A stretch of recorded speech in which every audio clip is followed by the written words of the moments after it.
Hola a todos y bienvenidos a Talk Politic. Estamos otra vez con Daniel de la Rosa. Daniel de la Rosa, consultor en políticas públicas en RETI. ¿Qué tal, Daniel? Muchas gracias por venir. Hola, buenas tardes, Víctor. Como te dije el otro día, toca corneta y aparezco. Hoy vamos a comentar las elecciones en País Vasco, ya con todos los resultados, también un poco con las declaraciones que hicieron los líderes en la propia noche electoral y en los días después. Vamos a ver un poco las alianzas, vamos a ver un poco las claves que Daniel ya nos dio de cómo se reparte un poco lo que importa, que al final es el poder, y el poder muchas veces es el reparto de puestos, el reparto de fondos, etcétera. Y vamos a intentar también, como hemos venido haciendo en otros programas que hemos hecho atrás, echar la vista un poco atrás para saber cómo hemos llegado hasta aquí. Primero, Daniel, no sé si lo que hicimos un poco el otro día, pero ya con los resultados finales, ¿podrías hacer una valoración de si primero eran los resultados esperables, también con los datos que manejabais?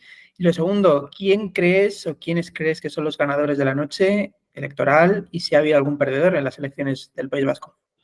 Bueno, si damos los resultados que esperábamos, es un poco complejo responder porque depende a qué nos referamos con resultados.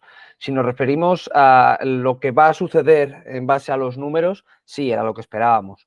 Si nos referimos a los números, siempre pueden bailar las cosas un escaño arriba, un escaño abajo. Por eso hablábamos precisamente el otro día de la poca importancia de las encuestas, ¿no? Ese último día, cuando ya lo que te quedan son 2 horas para calcular los votos, no tiene sentido. O sea, los trackings son interesantes cuando falta una semana y puedes recalcular la hoja de ruta de tu campaña, no cuando ya estás contando los votos, que ahí lo que tienes que hacer es esperar y rezar si crees en algo.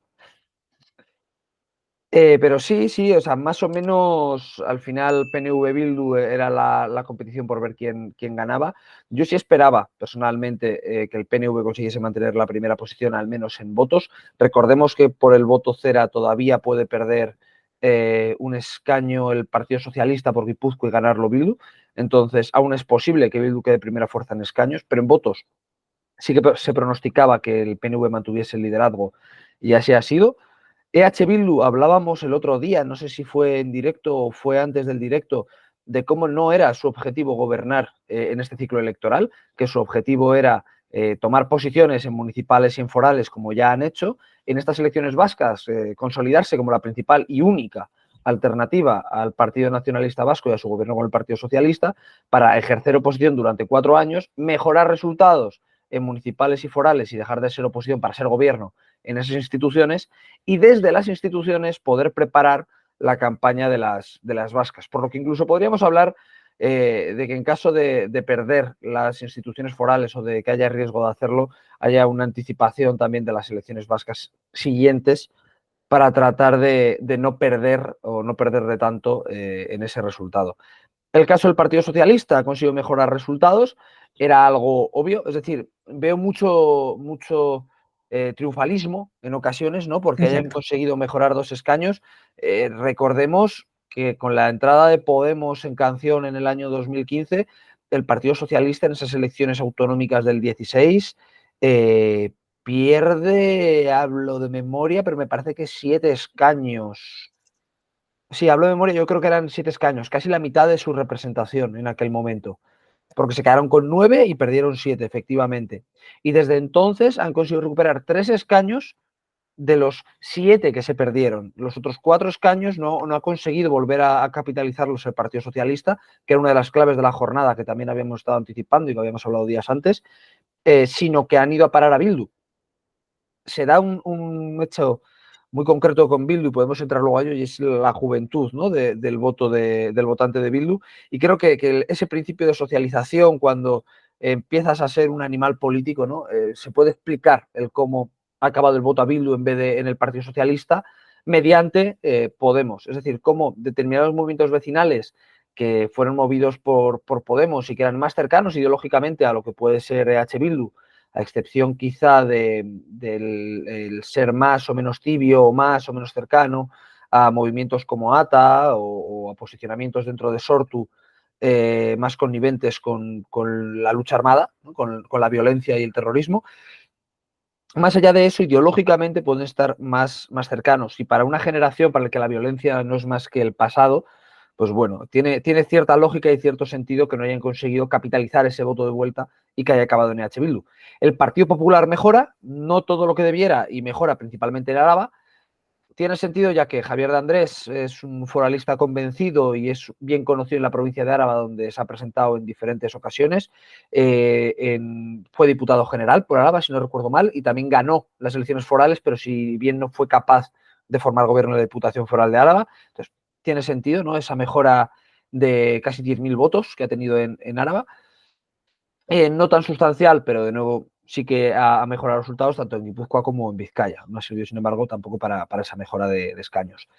Empata en escaños con el Partido Socialista en Álava. Después de haber sido líder en Álava durante muchos años, el Partido Popular perdió representación y es un cambio de tendencia, llegando a empatar con el Partido Socialista en esta circunscripción.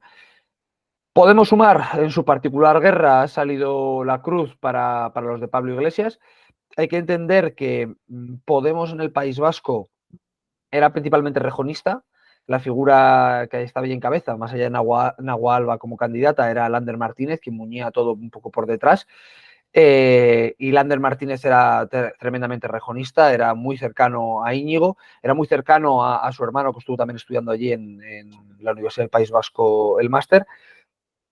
Y en la pugna interna, la lucha interna, acabó imponiéndose Pablo Iglesias y haciendo pues la clásica purga de los partidos de izquierda alternativa, vamos a denominarlos. Entonces, en este caso es Sumar quien se ha hecho con la victoria, y Pablo Iglesias y Irene Montero quienes han cosechado una derrota que, bueno, podrán maquillar con los comuns en Cataluña. Pero no quisiera dejar pasar la ocasión de señalar que no es Sumar quien se ha hecho con la victoria, que es Izquierda Unida. Es decir, la candidata de Sumar no ha conseguido entrar, ha sido por Álava el diputado que era candidato de Ezker Anitza, de Izquierda Unida, que sigue manteniendo los resultados de Sumar, porque si tú miras los datos de Sumar a nivel nacional, quitando las múltiples confluencias y alianzas, quienes mantienen el tipo son Izquierda Unida, que fueron los únicos que mantuvieron una estructura en paralelo a Podemos. Es decir, no sé hasta qué punto Sumar tiene la capacidad de pervivir o de resistir fuera de la estructura de Izquierda Unida y de los compromisos puntuales de algunos de sus socios como Más Madrid o como Compromís. Máxime cuando Izquierda Unida ya ha anunciado que no va a ir junto con Sumar a las europeas, de forma que tendremos ahí, me ha parecido verlo en Twitter, a lo Sí, mejor no, estoy sí que van a copiando. ir. Ahora conectamos con eso porque me parece súper interesante ligar, porque es lo que pretendía, ligar los resultados los resultados en general, la campaña de las vascas con las europeas. Sí que van a ir, han admitido el número 4, Izquierda Unida, que en teoría ahora las encuestas le Cierto, dan lo he más o visto hoy. menos el 4, incluso pueden quedarse sin él, pero han dicho algo así como, bueno, aceptamos las europeas, pero vamos a ver todo y a lo mejor vamos a las europeas juntos y a partir de ahí nos separamos. Ha sido un voy, pero no voy un poco Bueno, extraño. Yolanda Díaz salva los muebles por los pelos, porque una Yolanda Díaz sin el apoyo de Izquierda Unida puede tener muy difícil, ¿no? Sacar casi, no te diría representación, pero sacar un resultado mínimamente aceptable en las europeas. Y por último, Vox, que a pesar de que ha mejorado los datos el PP por Álava, ha conseguido mantener el papel. Es decir, hay un elemento que nosotros también lo señalamos en nuestro informe electoral, que es cómo el perfil foralista de Javier de Andrés para competir con el PNV no ha sido lo bastante... no han tenido el resultado lo bastante incisivo, ¿no?, como podría haber tenido, y el aumento de votos ha quedado solamente en el aumento en un escaño. Pero lo realmente particular es que el PP ha conseguido crecer, ha conseguido mejorar resultados, ha conseguido un escaño, pero un resultado que podría haber dado para más, pero sin embargo no le ha quitado esa representación a Vox en el País Vasco, lo cual es muy interesante y también pues da un poco la imagen de ese escaño que sacó UPyD con un movimiento antiforalista más centralista, ese casi escaño que sacó Ciudadanos porque se quedó, quiero recordar que Nicolás de Miguel a 200 votos, hablo de memoria, ¿no?, pero yo creo que fueron 200 votos, 200 y pico, quizá luego con el recuento cera se fue un poquito más, pero me suena que la noche electoral estamos a unos 200 votos, estaba ahí en el hotel electoral sufriendo. Y por último, Vox, que mantiene esa representación, ¿no? No digo que sean tres partidos con la misma ideología, pero sí que tienen un corte que a nivel estético en el País Vasco y a nivel de qué es lo que enfrenta, que es ese foralismo, la excesiva descentralización desde su punto de vista, ese tipo de banderas las han ido recogiendo unos del otro. Entonces, sí que puede ser, ¿no? Esa herencia, un poco, esa base muy pequeña que queda de antiforalismo en el País Vasco. Yo creo que es un poco la foto general. Vaya foto. Has ido abriendo muchos temas, me gustaría tocar al menos la mayoría. Vamos a empezar por el último para un poco coger el hilo. PP y Vox. PP creo que ha sacado 2 diputados más, corrígeme porque esto no lo sé de memoria, pero si tenemos en cuenta que antes iba con Ciudadanos, creo que sacaron 6, 5 serían para el PP y ahora como partido en sí, más allá de la coalición, habrían pasado de 5 a 7 y con mejora de voto, pero aún así da la sensación, yo no me llevé sorpresa porque yo estaba diciendo 7, 7 para mí era Bueno, un pero buen resultado. no nos hagamos trampas al solitario. Ciudadanos a esa coalición no aportaba nada. Es verdad que había un diputado Ciudadanos, José Manuel Gil, pero el porcentaje de voto de Ciudadanos era testimonial, era intentar aunar los restos. Exacto, pero me refiero que como partido ganan al menos, sí, completamente de acuerdo. Como partido ganan uno, pero sí que no les hubieran votado nada probablemente. En Cataluña ya ahí es otra cosa. Pero aún así, 11% y sumando Vox y PP, que a lo mejor ya es mucho, porque si Vox no se presentase, no es que ese 2% de voto fuese ir al PP, es mucho decir. Pero bueno, sumándolo, un 11, sí, si no me equivoco, 9 y 2, un 11%. Eh, para mí es un fracaso, más allá de que luego vamos a ir, yo no las voy a pasar por alto, más allá de las causas más profundas que hay detrás, pero aún así sigue siendo un fracaso de la derecha. ¿Había alguna forma, sin convertirte en el PNV, de superar ese 11%? ¿Se han hecho mal las cosas o simplemente es que han tocado su techo? Estamos Yo un poco creo, jugando yo creo que Javier de aquí a Andrés averiguar, pero... ha conseguido hacer una cosa y es un cambio de tendencia. El Partido Popular lleva perdiendo apoyos desde el año 2001. Invariablemente. Ha conseguido no solo dejar de perder esos apoyos, sino empezar a ganarlos. Me parece que es un paso. Yo no tengo claro cuál tiene que ser la estrategia adecuada. Es decir, los partidos de corte más jacobino en el País Vasco lo tienen muy complicado por una razón muy sencilla, porque discursivamente decirle a una población que tiene ciertas ventajas que va a dejar de tenerlas, nunca ha conseguido un voto en ningún sitio. O sea, quiere decir, es francamente complejo.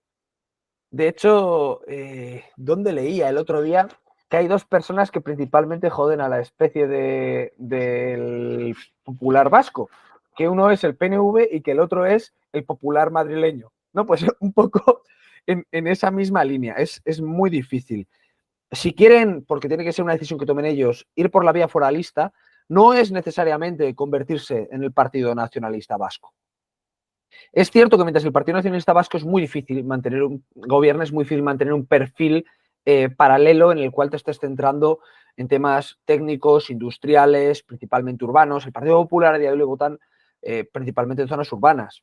Hay que recordar que a día de hoy parece que es el Partido Socialista el partido descentralizador de España, pero el partido que por excelencia ha sido más sensible con las diferencias territoriales ha sido siempre el Partido Nacionalista Vasco, o sea, perdón, el Partido Popular. Por una razón muy sencilla, porque la transformación de Alianza Popular a Partido Popular fue en gran medida absorbiendo partidos regionalistas de centro derecha y teniendo muy en cuenta, ¿no?, esas peculiaridades, particularidades que tenían en cada uno de los territorios. Tenían unas señas de identidad muy propias y muy fuertes y unos líderes territoriales muy fuertes que solamente estuvieron bajo una misma bandera cuando José María Aznar consiguió aunar todo eso dentro de un proyecto nacional, que es lo complejo, tener un proyecto nacional permitiendo que se mantengan esas identidades múltiples. Creo que Alfonso Alonso lo tenía, pero que las circunstancias, además de sus propias decisiones, llevaron a ese retroceso electoral. Creo que Javier de Andrés puede tenerlo. No sé si es un líder con la suficiente fortaleza y carisma como para poder volver a llevar al Partido Popular a máximos. Quizá la solución para la derecha sea incluso un camino del medio y generar algún tipo de alternativa en forma de confluencia. Es decir, la izquierda ha explotado las confluencias en diferentes territorialidades. Quizá en vez de la marca popular o en vez de una marca que sea PP más Ciudadanos o Navarra Suma, que se ve muy bien de dónde viene. Si Navarra Suma al final es UPN quien hace de cabeza tractora, ¿no?, de todos los partidos que puedan presentarse ahí. Pero quizá conformar algún tipo de entidad que nazca desde la sociedad civil, que pueda unar efectivamente a socialistas desencantados, aunque sé que esto es el clásico tópico, pero en el País Vasco es cierto que los hay. De hecho, hay que fijarse la virulencia con la que buena parte del Partido Socialista se ha enfrentado a H. Bildu durante estas elecciones. Seguramente por interés, la mayor parte de ellos, pero una parte no. El Partido Popular Vasco y otras personas con diferentes sensibilidades que puedan estar desalineados en algunas cosas, pero alineados en lo sustantivo, puede ser una salida. No necesariamente a nivel vasco, quizá a nivel provincial. Su día existía Unión Alavesa. Precisamente en Vizcaya y en Áraba es donde se puede generar un mayor núcleo de resistencia frente a H. Bildu. Puede ser una alternativa. No lo sé, de nuevo hablamos por hablar, estamos hipotetizando, pero es complejo, es complejo. Yo no creo que se hayan hecho las cosas tan mal estas elecciones. Yo creo que es un problema que viene de lejos. Y es que cuando tú das en Madrid es muy difícil quitar en el País Vasco. Justo dos cosas. Primero, añadir a lo que estabas diciendo, y también gente que ha pasado por este canal y gente que tenemos por diferentes cosas, más o menos en común, o al menos hemos conocido tú y yo. Gorka Maneiro se pasó por aquí, venía del socialismo, y no un socialismo, ¿no? Socialismo simplemente que la cuestión ya no territorial, sino moral, que ahora iremos a ella, de la posición del PSOE con el terrorismo, le echó Maite Pagaza. Maite Pagaza estuvo militando, y más su hermano, en el PSE, y no se le puede decir que no era socialista, simplemente es profundamente anti lo que representa ahora el socialismo por la postura con el entorno etarra, y ahora Bildu, que ahora iremos a ello también, y muchos otros. Es decir, sí creo de verdad que hay un desencanto de una parte, a lo mejor pequeña, pero con un 5% de la sociedad es pasar del 11 al 15 o al 14, aunque no te vote toda. Parece una tontería, pero es mejorar los resultados de forma muy sustancial. Por eso. Y luego eso, que también está la cosa de hay veces, y vamos ligando también con el panorama nacional, que tienes que elegir un poco, y donde ponen los huevos, pues a lo mejor no puedes ponerlo en todos los sitios. Y ahora mismo el PSOE los ha puesto en País Vasco y en Cataluña. En País Vasco, que también es otra de las cosas que yo quería apuntar, siendo la región donde con Cataluña están más fuertes, o deberían estar más fuertes por la estrategia que han seguido, tampoco les ha ido tan bien. No les ha ido tan bien porque el Partido Socialista lleva diluyéndose en el País Vasco desde el surgimiento de Podemos, lleva diluyéndose en el País Vasco desde que decidió ser pareja consorte del Partido Nacionalista Vasco. Y de hecho, buena parte de la explosión que hubo de Podemos en el País Vasco viene dada por ello.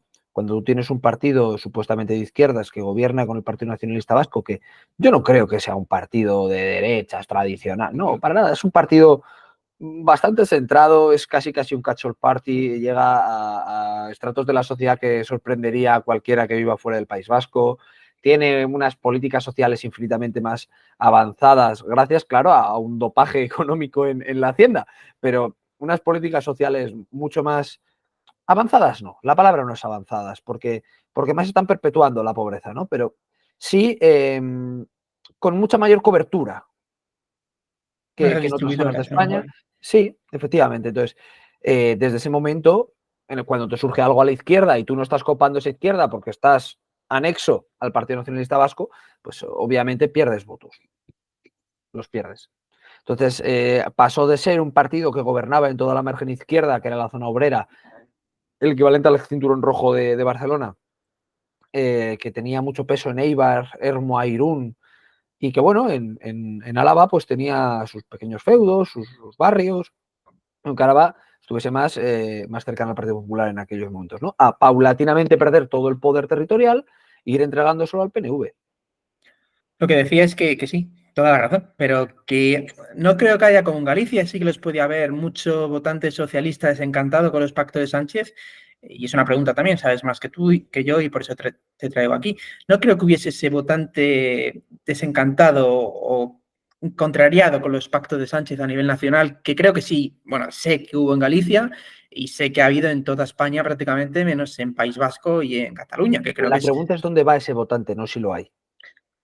Y ese Bueno, votante, primero va yo al creo que está PNV. la pregunta. Va al PNV. Es que ese es el punto. Claro.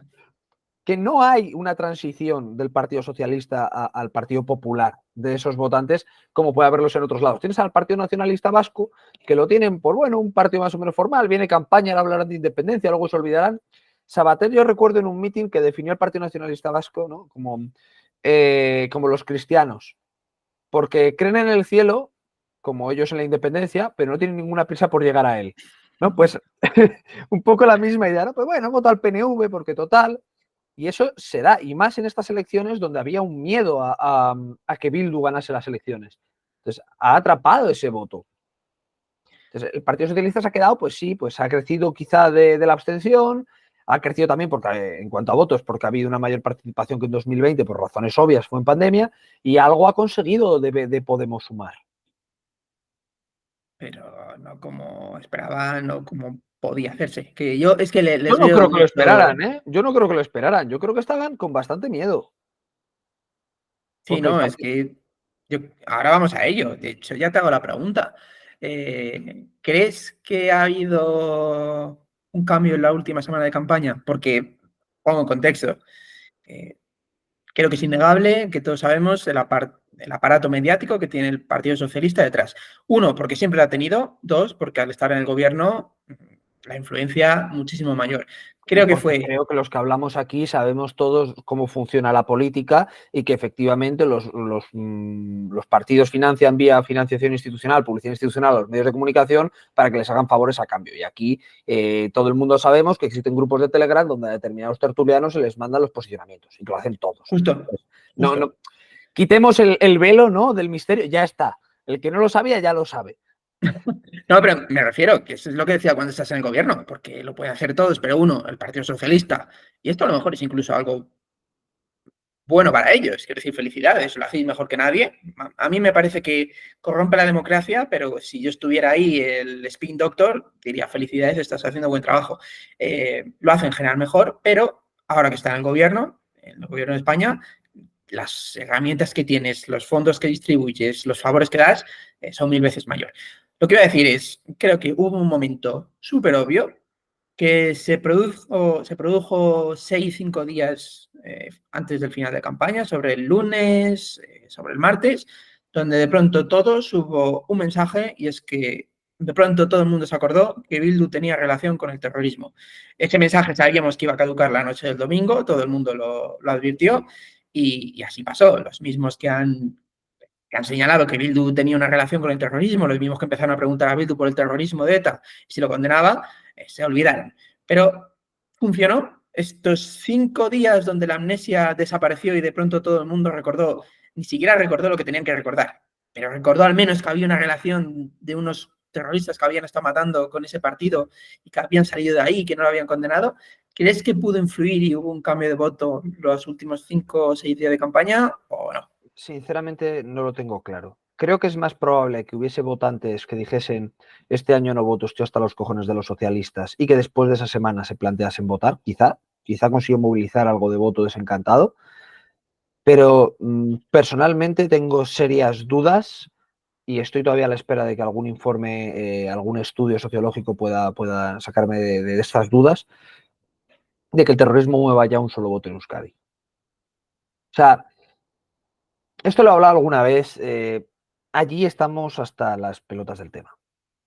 Entonces, el que lo vivió y era víctima, lo último que quiere es revictimizarse continuamente. El que lo vivió y miró hacia otro lado, lo último que quiere es mirarse al espejo y pensar dónde estuve yo.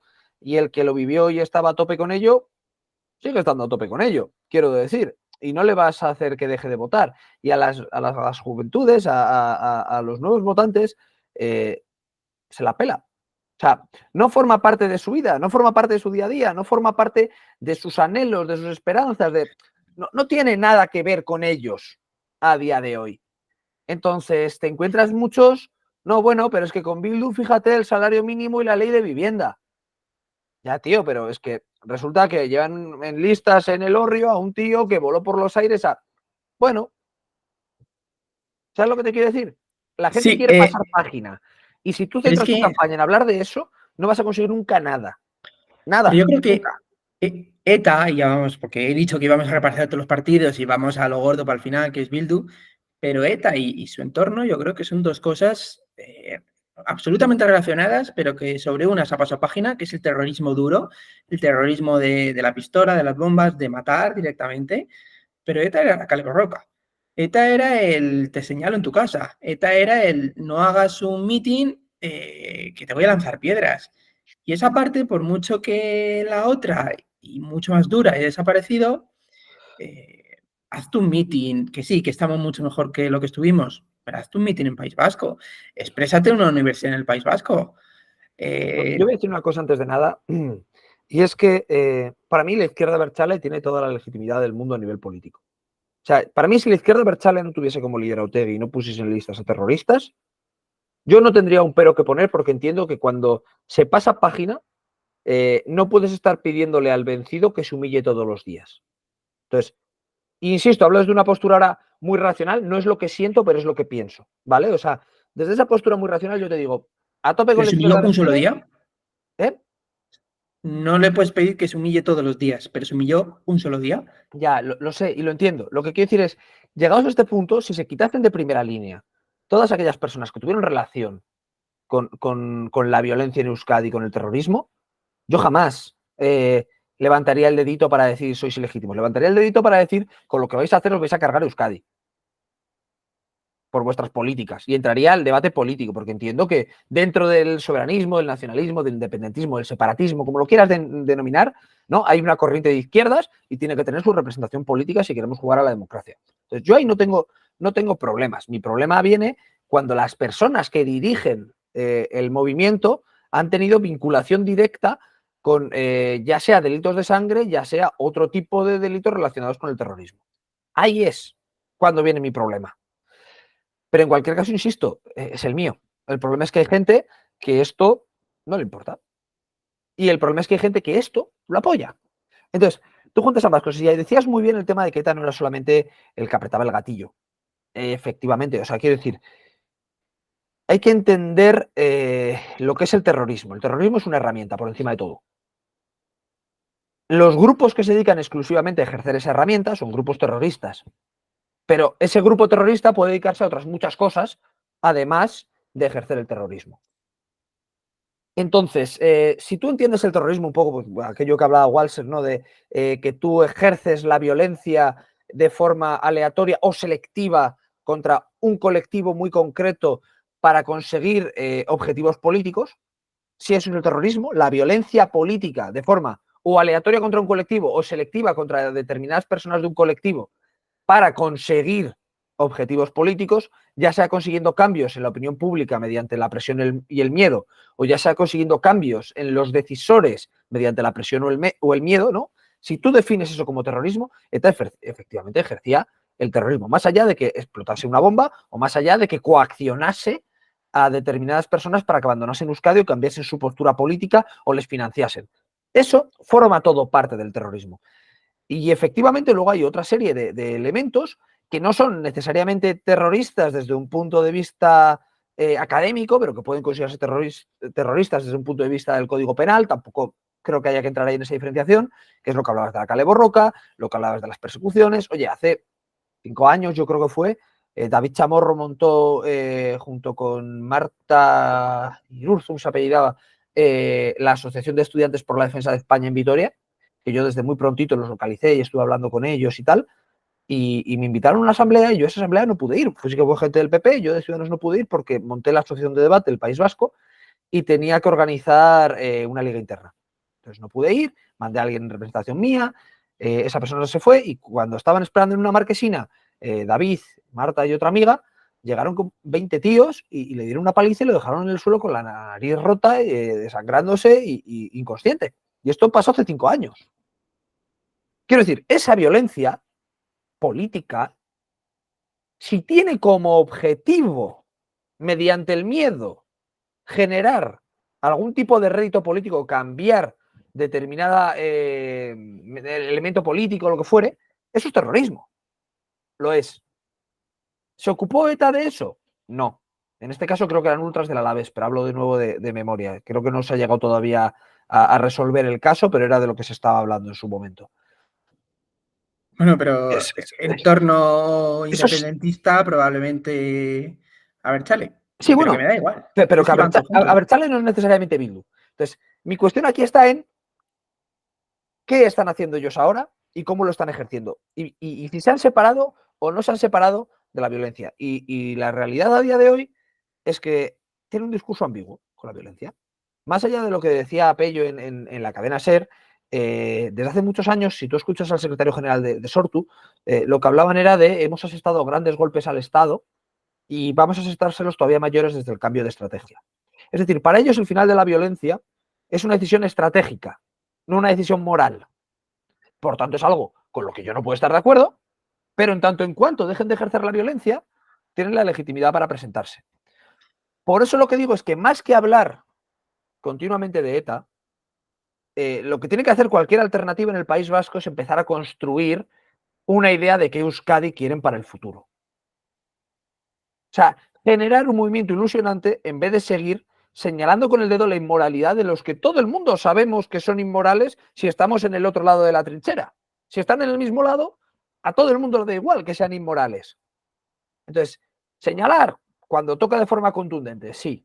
Perder el tiempo en seguir hablando de algo que la sociedad vasca intenta pasar página con toda la prisa del mundo, pues es que vas a perder el tiempo y las elecciones. Es que no es el camino para generar ningún tipo de alternativa en el País Vasco. Y no te digo que sienta gozo diciéndote que hay que pasar página y dejar de estar hablando todo el día de esto. No lo siento. No te digo que esté de acuerdo con que EH Bildu hace lo que hace. No, no estoy de acuerdo. Estoy en las antípodas moralmente. Pero seguir señalando que Arnaldo Otegi jugó a la ruleta rusa con el empresario David Rupérez no vale de absolutamente nada. Pragmáticamente hablando, ¿eh? Y si yo estoy en esa construcción política de oposición, lo último que recomendaría sería hacer eso. Vamos a ir, porque el otro día, ya pasando un poco de a lo mejor el pasado y estas elecciones, el otro día hablábamos de cómo estas, tal y como yo entendí, estas elecciones eran casi, en términos futbolísticos, una primera vuelta de, digamos, 3 partidos a lo mejor. Eh, Todos estaban un poco preparándose. El PNV yo creo que no ha perdido mucho, tampoco ha ganado, pero lo que ha hecho es posponer un poco las cosas. Por otra parte, hay cosas que no iban a ocurrir o era muy difícil que ocurrieran esta vez, pero todos van a las elecciones municipales de dentro de 3 años. Me encantaría que repitieras, por favor, porque a lo mejor alguno vio la anterior charla y esta no, o al revés, la importancia que tiene en distribución de cargos, de fondos, etcétera, las elecciones municipales, las diputaciones forales, que también se dan a la vez, y porque esas son las grandes elecciones donde Bildu va a tener la primera oportunidad, yo creo que esta vez real, de dar un sorpaso ya no en votos y escaños, que se podía haber dado aunque era difícil, sino en poder, en por fin echar al PNV y situarse Bildu con el PSOE, sin él o lo que venga dentro de 3 años. Me gustaría que me hablases de eso, de las opciones que tiene Bildu de hacerlo y también un poco ya las siguientes elecciones vascas que yo creo que van a ser un poco... Se va a ver lo que ocurre en las municipales, va a ser un poco el anticipo de lo que ocurre en las próximas vascas. Es decir, yo creo que la próxima vuelta son las municipales, donde Bildu puede, si trasladásemos los resultados, que yo creo que tampoco es tanta locura, es verdad que son elecciones diferentes, pero creo que pueden coincidir, en 2 de cada 3 municipios ha ganado Bildu al PNV. Pero es más que eso, no es que los datos puedan viajar, es que además mejora Bildu. Quiero decir, Bildu es que muy, muy corto, ¿vale? Porque hemos hablado mucho de la relación de Bildu con la violencia y de qué forma la trata y cómo trata de pasar página, pero no qué hace para pasar página. Y son 2 elementos muy claves. El primero es el apoyo municipal, es decir, se están centrando en asociaciones vecinales y movimientos sociales de los barrios, y eso lo están haciendo fantásticamente bien. Han conseguido capilarizar en todos esos movimientos sociales de una forma magnífica, de verdad. A Podemos se los han quitado de encima, el Partido Socialista ya ni te cuento. La calle es de Bildu, hoy la calle es de Bildu. Todos los movimientos y asociaciones tienen vinculación con ellos, incluidos todos los que tienen que ver con la organización de las fiestas patronales, todo es de Bildu. Y el cambio de tono y de forma en el Congreso, llevando una serie de diputados que, bueno, que por su forma de hablar o de relacionarse pueden parecer más a menos, que es lo mismo que hace el PNV, que tú cuando escuches a Urkullu, a Ortúzar y a Aitor Esteban no tienen nada que ver ninguno de los tres, ¿no? para que esa imagen les pueda legitimar a ojos de poder pactar con el Partido Socialista y los otros partidos de la izquierda. Y tratar de hacer de conseguidores, igual que el PNV, votando cosas en Madrid para llevarse cosas a Euskadi, ¿no? Ese concepto. Entonces, hablábamos de las forales y de las municipales dentro de 3 años. Vale, la situación es la siguiente. En el País Vasco, el sistema institucional, todo el entramado es un poco diferente al resto de España. De facto es un sistema federal y de facto el País Vasco aspira a ser confederal con España. O sea, la idea del País Vasco es recibir cada vez más competencias para que llegue un momento que de facto sea un Estado confederal dentro de España. España y Euskadi como confederación, ¿no? Es el planning, la hoja de ruta del soberanismo en el País Vasco. Lo que pasa es que dentro son federales, es decir, el gobierno vasco no es un gobierno centralista, aunque siempre hay tensiones, unas más centralizadoras, otras más descentralizadoras.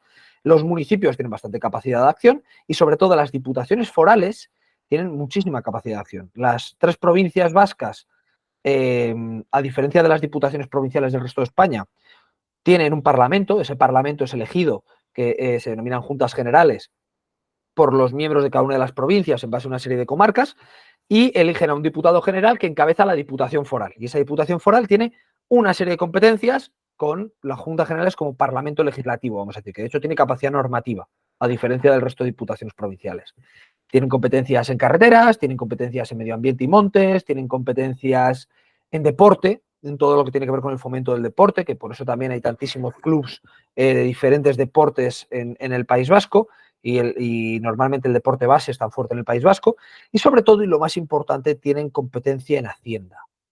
El gobierno vasco, todo el mundo sabe del concierto económico y del cupo. Normalmente la gente confunde concierto y cupo, y todo el mundo sabe, ¿no?, que recaudan sus impuestos, pero es que es falso. El gobierno vasco no recauda sus impuestos. Los impuestos los recaudan las 3 diputaciones forales por separado. Hay 3 haciendas forales y cada una recauda lo suyo. Una hacienda común en el País Vasco, a la que a través de ley de aportaciones las 3 diputaciones aportan una cantidad y también aportan para financiar a todos los municipios y también se aportan para financiarse a sí mismas. ¿Cómo se distribuye ese dinero? Ese dinero se distribuye a través del Consejo Vasco de Finanzas Públicas, sí, así se llama, que es un órgano interinstitucional donde 3 miembros corresponden al gobierno vasco, un miembro corresponde a cada una de las 3 diputaciones y un miembro corresponde a representantes de municipios de cada una de las 3 provincias, haciendo un total de 9 miembros. Bien, si no mantenían el gobierno vasco, aún así EH Bildu iba a tener muy complicado poder hacer unos presupuestos a su medida. ¿Por qué? Porque el marco, que en este caso es hasta 2026, de financiación del gobierno vasco y de la Hacienda Común, partía de un acuerdo que ya tenía el PNV y cuando hubiera que renovarlo, encima en ese acuerdo el PNV en este momento tenía el control de las 3 diputaciones. Y tenía el control también como mínimo de Vizcaya. Habría que ver qué pasaba con Álava en este caso. En Guipúzcoa sí que era muy mayoritario a nivel municipal EH Bildu. Pero, insisto, hay que ver esos entramados. No tengo exactamente los números a nivel municipal, pero sí sé que se le hubiera puesto muy complicado poder llegar a hacer lo que le fuese propicio a Bildu desde el gobierno. Esto se repite todos los años, quiero decir, todas las elecciones. De forma que ganar en las diputaciones forales es muy importante. Por ejemplo, en este momento el PP está dando soporte en las juntas generales, tanto de Guipúzcoa como de Álava, a un gobierno de diputación foral de PNV y PSOE, en las 2. En Vizcaya también gobiernan PNV-PSOE, pero es que en las 7 principales ciudades de Euskadi, entre ellas las 3 capitales, gobiernan PNV-PSOE. Por eso yo sostenía que era tan complicado que aunque ganase Bildu, el Partido Socialista apoyase a Bildu. Porque no iban a ser capaces de hacer nada y encima iban a tener que hacerlo en contra de sus propias instituciones. Entonces, en definitiva, un poco ese es el esquema general de las cosas y por qué ganar a nivel municipal, pero sobre todo ganar a nivel foral es tan importante. Tú piensas que quien controla la Diputación también puede decidir dentro de su territorio cómo le da los recursos a los municipios y sobre todo dónde invierte en infraestructura dentro de los territorios. Para que te hagas una idea, el dinero de San Mamés, aunque sea del Athletic Club de Bilbao en propiedad del estadio, sale en buena parte de la Diputación Foral de Vizcaya. ¿Qué te crees? ¿Que eso no lo han pregonado los 40 vientos para que los atletizales a votar al PNV? Justo que estamos hablando aquí de cosas muy bonitas, de diputaciones, de municipios, de deporte, pero luego eso al final se puede hacer bien o se puede hacer como se hace, que es compra de votos. Se trata de Tú crear cuando redes tienes clientelares. tantísimos millones y le dices, oye, yo gobierno, te los puedo dar. Por eso muchas veces, y esto ya es un poco política general y tú lo sabes bien, pero un poco para los que nos estén escuchando, un poco lo de winner takes all, a veces se pasa de perder por mucho a ganar por mucho porque el hecho de que tú estés en el poder, una vez llegas al poder, cuando ya empiezas a repartir, eh, atraes contigo todos los votantes. Entonces, es muy, muy, muy difícil llegar al poder, pero es muy difícil que te echen. ¿Por qué? Porque si ya tienes, si ya controlas, das cargos, que a veces no es dinero limpio o directo, es un cargo, son favores, y por eso ahora lo tiene el PNV. Ahora el PNV, el PSE, un poco de comparsa casi, porque no sé hasta qué punto manda ahí, pero bueno, eh, les apoya, pero puede ser que en 3 años, las municipales y forales, es cuando Bildu yo creo que de verdad se prepara para tomar el control en el País Vasco con todo lo que esto va a suponer. Mira, Porque, dijo una cosa, no sé si lo escuchaste, Pello, dijo, entramos en una nueva época, el mapa político vasco ya ha cambiado, somos mayoritarios en 2 de los 3 territorios históricos. El mapa político vasco ya ha cambiado. Quiero decir, estaban procurando llegar a esta posición y de hecho después dijo una frase, a ver si la consigo recordar, pero era algo así como que antes había un partido que vertebraba los 3 territorios, ahora hay 2. ¿Me explico? sí, y lo que quieren es que haya uno, pero que sea diferente. No creo, yo creo que Bildu sí quiere llegar a un sistema bipartidista en el País Vasco. Lo que quiere es ser él la otra comparsa. Hasta ahora era un sistema donde la hegemonía la tenía el PNV y la única alternativa era el PSOE, que renunció a serla, y ahora Bildu ha conseguido ser esa alternativa.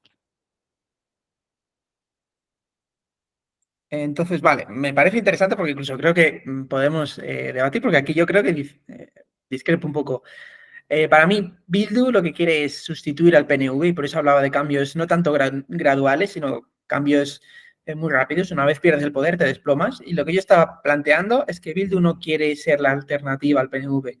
Bildu quiere lo mismo que ha hecho el PNV, había un partido hegemónico de derechas donde nadie le podía, el PSE, no era alternativa, era comparsa, la apoyaba y todo el mundo daba por hecho que iba a ganar el PNV. Yo creo que Bildu quiere exactamente lo mismo, pero sustituyendo al PNV, que el PNV cuando pierda el poder se desplome, y creo que ahí va a haber muchas oportunidades para unos y para otros, para Bildu el primero, a lo mejor también para el PP, incluso para el PSOE, PSE si lo coge o no. Pero yo lo que creo es eso. Yo creo que Bildu no va buscando un sistema de alternancia, que a lo mejor se da porque ninguno de los dos consigue su objetivo, que es eliminar, en términos políticos, al otro. Puede ser que se dé, pero yo creo que los dos lo que quieren es el PNV mantener lo que ha tenido 4 décadas prácticamente y Bildu tener eso, pero en vez del PNV, que sea Bildu. Te voy a Yo creo que explicar es eso a lo que van. por qué de mi visión, ¿vale? Bildu sabe que necesita el PNV para avanzar en la independencia. Bildu sabe que él solo no puede empujar hasta la independencia, que necesita un sistema bipartidista como lo es España y como son buena parte de las democracias occidentales, en la cual los dos principales partidos estén alineados, sumando un porcentaje muchísimo mayor de la mayoría absoluta, en pos de conseguir como mínimo ser confederales. O sea, dentro de la hoja de ruta, ellos lo saben, no quieren que el PNV desaparezca. Quieren que el PNV sea su PP y ellos ser el PSOE, pero a nivel vasco. ¿Gobernar ellos? Hombre, claro, todos los partidos quieren gobernar, nos ha jodido. Pero no quieren que desaparezca. ¿Quieren que pierda el poder? Sí. ¿Por qué? Porque hay una cuestión que suele ocurrir a los partidos cuando pierden el poder y es que se radicalizan. Cuando un partido deja de tener que mostrar una versión institucional y deja de poder repartir cargos, la gente más formada, la gente más técnica, la gente con mayor capacidad de gestión de políticas públicas, que suele ser también la gente menos ideologizada, se van. Y quienes toman el control del partido, además lo suelen tomar al asalto, son la gente más politizada. Un partido nacionalista vasco que pierde el poder es un partido nacionalista vasco peligroso, porque es un partido nacionalista vasco que se va a subir al monte del soberanismo. Ese es el partido nacionalista vasco que Bildu quiere en la oposición. Y una vez sean confederales e independientes y España no pinte nada allí, ya veremos cómo nos repartimos el resto del botín.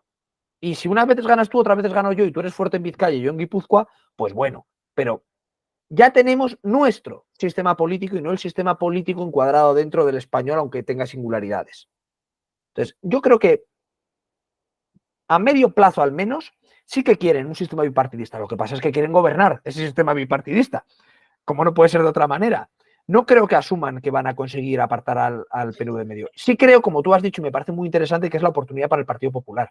Por eso yo planteaba que incluso en vez de la marca del Partido Popular, otra marca, quizá incluso a nivel provincial, que pueda alinear, sumar más sensibilidades, pues es muy interesante. El 65% del voto del PNV más o menos es no nacionalista. O al menos, perdón, no independentista. Puede Sí. ser nacionalista, puede ser incluso regionalista, pero no independentista al menos. Un PNV echado al monte que va a competir por los mismos votos que Bildu, porque de hecho en esta campaña han hablado mucho más de independencia de lo que yo recuerdo en todas las campañas anteriores, por la masiva pérdida de votos que estaban teniendo a favor de Bildu. El PNV. Quiero decir, para que veamos que el eje izquierda-derecha también a veces se difumina un poco. Es una cuestión de identidad.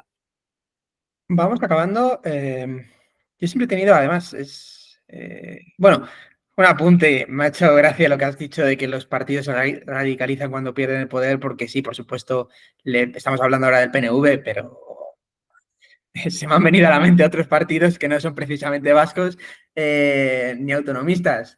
Pero bueno, la comparativa Cataluña con el País Vasco, porque te lo pregunto a ti que eres de allí, lo sabes mucho mejor. Yo siempre he tenido la idea de que en el País Vasco había muchísimos más independentistas verdaderamente convencidos, pero había muchísima menos gente que apoyase la independencia en términos relativos. Me refiero, creo que la independencia en el País Vasco, si bien en Cataluña pudo haber momentos en los que estuviera cercana, ya no digo que lo alcanzase, cercana en Cataluña al 50%, creo que en el País Vasco jamás lo ha habido. Creo que hay mucho consenso en un nacionalismo fuerte, en que quieren tener muchísimas competencias, pero realmente yo no sé hasta qué punto hay ni siquiera, ya no te digo una mayoría, pero cercano al 50%, ni en el peor momento, de personas que quieran la independencia en el País Vasco. Sí que es verdad que los que son independentistas lo son mucho más que a lo mejor Cataluña, que es algo mucho más fluido. Yo creo que hay una Eh, diferencia entre identidad, sentimiento y aspiración. Quiero decir, el País Vasco es al menos tan regionalista, por decirlo de alguna forma, como puede serlo Asturias.